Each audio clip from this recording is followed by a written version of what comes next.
സമസ്തയുടെ നീലപ്പട്ടാളം, കോവിഡ്, പ്രളയം, സമസ്ത സമ്മേളനങ്ങൾ, മറ്റു എല്ലാ കാര്യങ്ങളിലും സമസ്തയുടെ കരുത്തായി, സമസ്തയുടെ ചാലകശക്തിയായി നിലകൊള്ളുന്ന സമസ്തയുടെ നീലപ്പട്ടാളം വിഖായെക്കുറിച്ച് പറയുന്ന സമയത്ത് സമസ്തയുടെ നേതാക്കന്മാർക്കും പ്രവർത്തകന്മാർക്കും പൊതുസമൂഹത്തിനും 100 നാവുകളാണ്.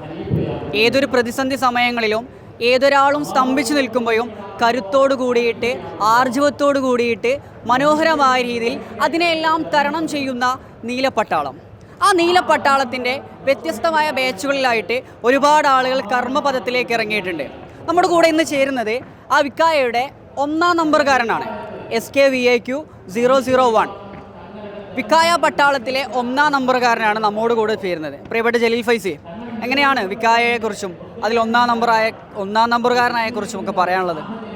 അൽഹംദുലില്ലാ, വിഖായ എന്ന SKSF-ൻ്റെ ഈ വിങ് നമ്മൾ സമർഗന്ധിലാണ് സമർപ്പിക്കപ്പെട്ടത്.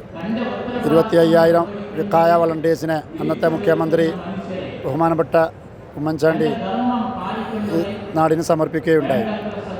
അതിൽ നിന്ന് സെലക്ട് ചെയ്തുകൊണ്ട് കൃത്യമായ ട്രെയിനിങ് കൊടുത്തുകൊണ്ടുള്ള ആളുകളാണ് വിഖായ വൈബ്രൻ്റ് എന്ന പേരിൽ അറിയപ്പെടുന്ന ഈ വിഖായ ടീം. ഫസ്റ്റ് ബാച്ച് 315 ആളുകൾ 1-ാം ബാച്ചിൽ കുറ്റിക്കാട്ടൂരിൽ വെച്ച് നടന്ന ക്യാമ്പിൽ അവർ പുറത്തിറങ്ങുകയുണ്ടായി. ഓക്കെ, അത്തരത്തിൽ വ്യത്യസ്തമായ 5 ബാച്ചുകളിലായിട്ട് ഒരുപാട് ആളുകൾ കർമ്മവിധിയിലേക്ക് അറിയും. പ്രിയപ്പെട്ട ഷാരിക്ക് നമ്മോട് കൂടെ കൂട്ടുണ്ട്. സമസ്തയുടെ ഏതൊരു സമ്മേളനങ്ങളും അല്ലെങ്കിൽ പൊതുസമൂഹത്തിലുണ്ടാകുന്ന ഏതൊരു പ്രശ്നങ്ങൾക്കും മുന്നിൽ നിന്ന് നയിക്കാൻ അവരുണ്ട്. ശരിക്കും അത്തരമൊരു സാമൂഹിക പ്രവർത്തനങ്ങളിലേക്കുള്ളൊരു മെൻറ്റാലിറ്റി അവരുടെ ഉള്ളിൽ ജനിപ്പിക്കുന്നതിന് വേണ്ടിയിട്ട് നമ്മുടെ വിഖായയുടെ ക്യാമ്പുകളൊക്കെ ഫലം ചെയ്യാറില്ലേ?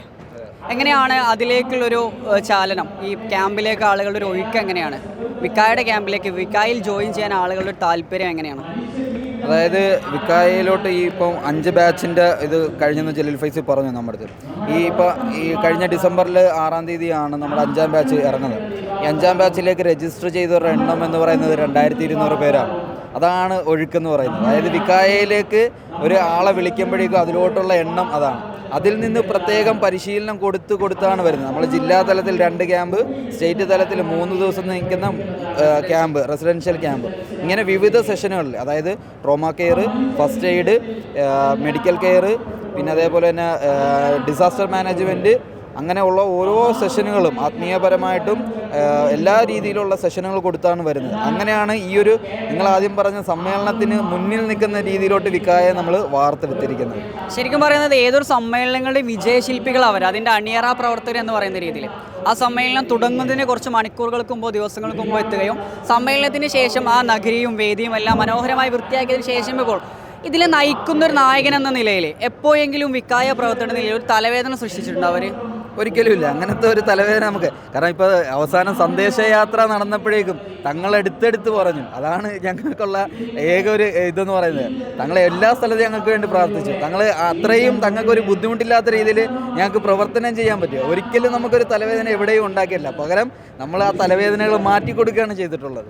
ശരിക്കും അതുപോലെ തന്നെ ഇപ്പോൾ എല്ലാ സമയത്തും കൂടെ നിൽക്കുന്ന ആളുകളാണ്, ഹോസ്പിറ്റൽ ഡ്യൂട്ടി ചെയ്യുന്ന ആളുകൾ, അങ്ങനെ എല്ലാ കാര്യം ഒരു പക്ഷേ അവരുടെ സ്വന്തമായിട്ടുള്ള വരുമാന മാർഗ്ഗങ്ങൾ വരെ നിർത്തിവെച്ചിട്ട് പ്രവർത്തനങ്ങൾക്ക് വരുന്ന ആളുകളുണ്ട്. അതൊക്കെ ഒരു സമസ്തയോടുള്ള സ്നേഹമാണ്.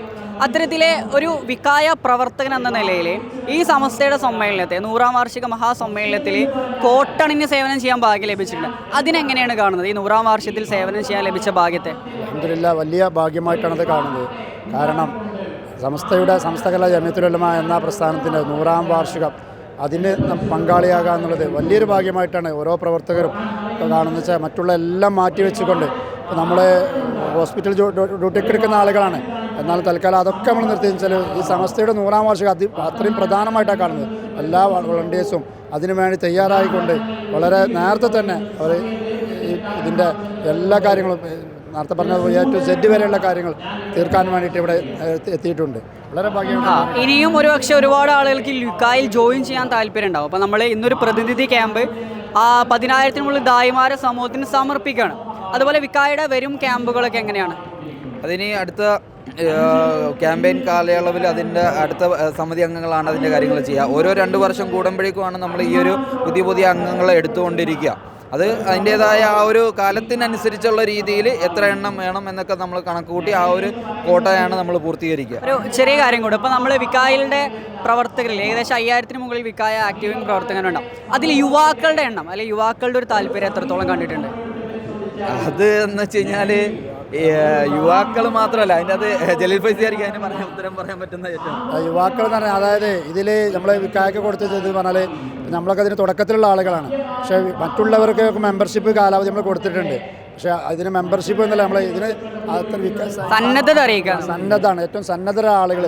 അതിൽ പിന്നെ നമ്മൾ ഹോസ്പിറ്റലിലൊക്കെ ചെയ്യണ വേറെ വിക്കായ ആക്റ്റീവ് അല്ലെങ്കിലും 10-50 ഉള്ള ആളുകൾ വിക്കായൻ്റെ കോട്ടിട്ടിട്ട് ചെയ്യുന്നത് വെച്ചാൽ അവരാ സന്നദ്ധതയാണ്. അപ്പം ഈ സന്നദ്ധമുള്ള ടീമിന് അവർ എത്രയോ ഇതിനു വേണ്ടി പ്രവർത്തിക്കാൻ തയ്യാറ്. അതുവരെ നമ്മൾ വിക്കായ ആക്റ്റീവ് അംഗത്വം പുതുക്കാമെന്നാണ് നമ്മൾ നിശ്ചയിച്ചിട്ടുള്ളത്. മരണം വരെ നിങ്ങൾക്ക് വിക്കായായിട്ട് തുടരണോ എങ്കിൽ നിങ്ങൾക്ക് തുടരാം, നിങ്ങളുടെ മരണം വരെ. അതിന് സന്നദ്ധത മാത്രം മതി, സന്നദ്ധ സേവനത്തിന് യുവജാഗ്രത.